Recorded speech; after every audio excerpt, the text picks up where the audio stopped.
اعوذ باللہ من الشیطان الرجیم بسم اللہ الرحمن الرحیم۔ اللہ تبارک و تعالیٰ کے نام سے شروع جو بڑا مہربان اور نہایت رحم کرنے والا ہے۔ ایک ایسی تختی جس میں اس کائنات کے تمام راز لکھے ہوئے ہیں، کون کب مرے گا، کس کو کتنا رزق دیا جائے گا اور کس کی زندگی میں کون کون سے حالات درپیش ہوں گے، کس کو کس طرح کی موت آئے گی اور کون کس حال میں مرے گا اور کس کا حشر کیسا ہوگا۔ الغرض تمام زمین و آسمان اور اس پر اسرار دنیا و کائنات کے تمام راز اس تختی پر تحریر ہیں۔ پیارے دوستو، کیا آپ جانتے ہیں کہ لوح محفوظ کیا ہے اور یہ کہاں پر ہے؟ اللہ تبارک و تعالیٰ نے لوح محفوظ کو کس طرح پیدا کیا، اس کی شکل و صورت کیسی ہے اور اس کو کس چیز سے بنایا گیا، اور لوح محفوظ کے اندر اس کائنات کے کون کون سے راز تحریر کیے ہوئے ہیں۔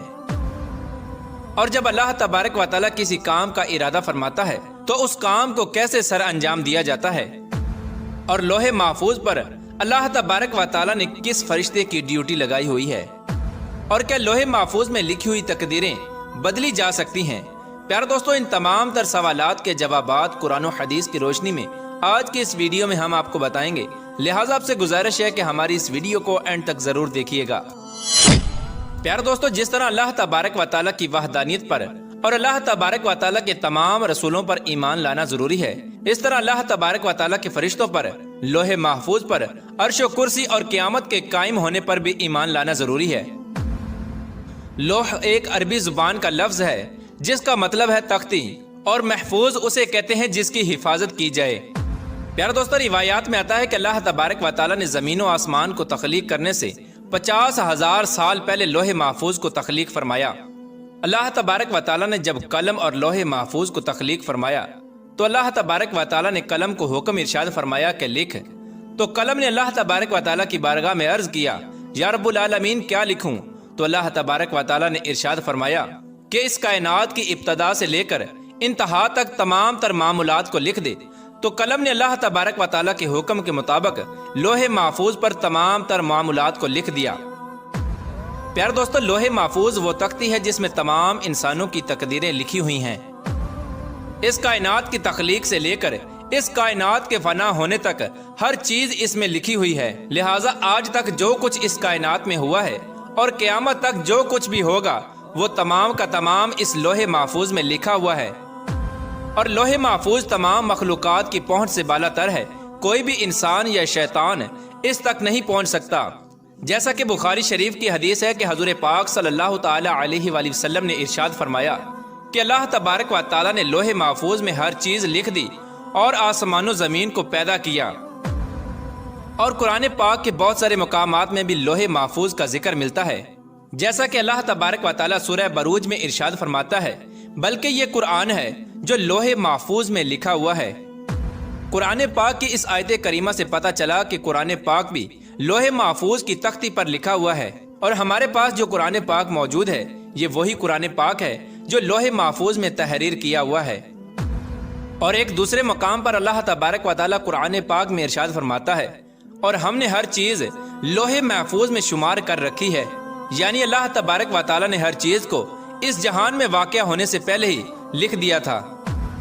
پیارے دوستو، لوح محفوظ کو اللہ تبارک و تعالیٰ نے سفید موتیوں سے بنایا ہے، اور اس کے صفحات یعنی پیجز سرخ یاقوت کے ہیں، اور اس کی تحریریں نور سے لکھی ہوئی ہیں۔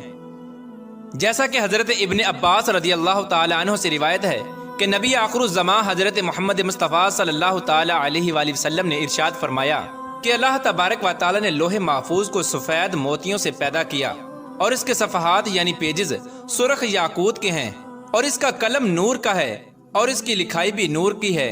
اور اللہ تبارک و تعالیٰ ہر روز لوح محفوظ کی طرف 360 مرتبہ نظر فرماتا ہے۔ چنانچہ اللہ تبارک و تعالیٰ کسی کو پیدا کرتا ہے، کسی کو رزق دیتا ہے، کسی کو زندگی دیتا ہے اور کسی کو موت، اور کسی کو عزت سے نوازتا ہے اور کسی کو ذلت میں ڈال دیتا ہے، اور اللہ تبارک و تعالیٰ جو چاہتا ہے وہ کرتا ہے۔ پیارے دوستو، روایات میں آتا ہے کہ لوح محفوظ کی لمبائی زمین و آسمان کے برابر ہے، اور اس کی چوڑائی مشرق اور مغرب کے برابر ہے۔ لوح محفوظ عرش کی دائیں جانب ہے اور عرش کے ساتھ لٹکی ہوئی ہے، اور اس کی اصل ایک فرشتے کی گود میں ہے۔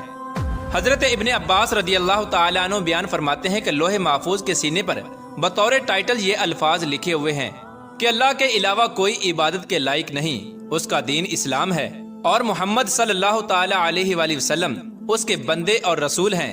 لہٰذا جو بھی اللہ پر ایمان لائے گا اور اس کے وعدوں کو سچا جانے گا اور اس کے رسولوں کی اتباع کرے گا تو اللہ تبارک و تعالیٰ اس کو جنت میں داخل کر دے گا۔ پیارے دوستو، لوح محفوظ پر اللہ تبارک و تعالیٰ نے اپنے مقرر فرشتے حضرت اسرافیل علیہ السلام کی ڈیوٹی لگائی ہے، جیسا کہ حضرت ابو سنان رحمۃ اللہ تعالی علیہ فرماتے ہیں کہ اللہ تبارک و تعالیٰ کے سب سے زیادہ قریب لوح محفوظ ہے جو عرش کے ساتھ لٹکی ہوئی ہے۔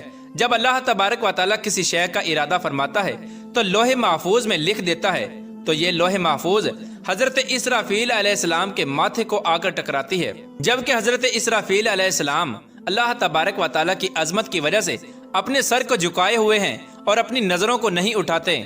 جب لوح محفوظ کی تختی حضرت اسرافیل علیہ السلام کے ماتھے سے آ کر ٹکراتی ہے تو حضرت اسرافیل علیہ السلام اس میں نظر کرتے ہیں۔ اگر اس میں اللہ تبارک و تعالیٰ کا حکم آسمان والوں کے متعلق ہوتا ہے تو حضرت اسرافیل علیہ السلام میکائیل علیہ السلام کے سپرد کر دیتے ہیں، اور اگر کوئی حکم زمین والوں کے متعلق ہوتا ہے تو حضرت اسرافیل علیہ السلام اس حکم کو حضرت جبرائیل علیہ السلام کے سپرد کر دیتے ہیں۔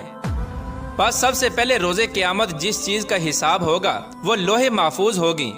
پیارے دوستو، جب روز قیامت اللہ تبارک و تعالیٰ لوح محفوظ کو حساب کے لیے بلائے گا تو اس کے سب جوڑ کانپ رہے ہوں گے، تو اللہ تبارک و تعالیٰ لوح محفوظ سے فرمائے گا کہ کیا تو نے میرے حکم پہنچا دیے تھے؟ تو لوح محفوظ اللہ تبارک و تعالیٰ کی بارگاہ میں عرض کرے گی، جی ہاں یا رب العالمین۔ تو کہا جائے گا تیرے حق میں کون گواہی دے گا؟ تو وہ اللہ تبارک و تعالیٰ کی بارگاہ میں عرض کرے گی، حضرت اسرافیل علیہ السلام۔ تو اس وقت حضرت اسرافیل علیہ السلام کو بلایا جائے گا۔ اس وقت حضرت اسرافیل علیہ السلام کے بھی جوڑ کانپ رہے ہوں گے۔ اللہ تبارک و تعالیٰ حضرت اسرافیل علیہ السلام سے فرمائے گا، کیا تجھے لوح محفوظ نے میرے تمام احکام پہنچا دیے تھے؟ تو حضرت اسرافیل علیہ السلام اللہ تبارک و تعالیٰ کی بارگاہ میں عرض کریں گے، جی ہاں یا رب العالمین۔ اس وقت لوح محفوظ کہے گی، سب تعریفیں اس اللہ تبارک و تعالیٰ کے لیے جس نے مجھے برے عذاب سے نجات عطا فرمائی، اور پھر اسی طرح حساب و کتاب کا سلسلہ ہوتا رہے گا۔ پیار دوستو، بات کرتے ہیں کہ کیا لوح محفوظ کی تقدیر کو بدلا جا سکتا ہے، اور کیا واقعی تقدیر دعاؤں سے بدل جاتی ہے؟ اس کے بارے میں روایات میں آتا ہے کہ تقدیر 3 قسم کی ہوتی ہے۔ پہلی تقدیر وہ ہوتی ہے جو عام انسانوں کی دعاؤں کی وجہ سے اللہ تبارک و تعالیٰ بدل دیتا ہے، اور دوسری تقدیر وہ ہوتی ہے جو اللہ تبارک و تعالیٰ اپنے خاص بندوں یا اپنے انبیاء کرام کی دعاؤں کی وجہ سے بدل دیتا ہے۔ ان 2 قسموں کے اندر تو تقدیر کو بدلا جا سکتا ہے، لیکن تقدیر کی تیسری قسم وہ تقدیر ہے جو لوح محفوظ پر تحریر ہے۔ اس تقدیر کو نہیں بدلا جا سکتا، حتیٰ کہ لوح محفوظ پر لکھی ہوئی تقدیر کو تبدیل کرنے کے لیے کوئی نبی بھی دعا کرنا چاہے تو اللہ تبارک و تعالیٰ اس کو روک دیتا ہے۔ پیار دوستو، اس سے معلوم ہوا کہ لوح محفوظ پر جو کچھ بھی لکھا ہوا ہے اس میں کسی قسم کی کوئی تبدیلی نہیں ہو سکتی، اور لوح محفوظ پر لکھی ہوئی تقدیر کو کسی طرح بھی بدلا نہیں جا سکتا۔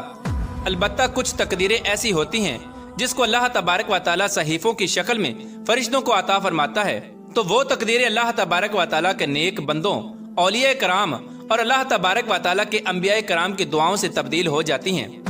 اللہ تبارک و تعالیٰ سے دعا ہے کہ اللہ تبارک و تعالیٰ ہمارے تمام صغائر کبائر گناہوں کو معاف فرمائے، اور اپنے پیارے حبیب حضرت محمد مصطفیٰ صلی اللہ تعالیٰ علیہ وآلہ وسلم کی شریعت کے مطابق زندگی گزارنے کی توفیق عطا فرمائے، اور ان کی محبت کے اندر جینا مرنا نصیب فرمائے۔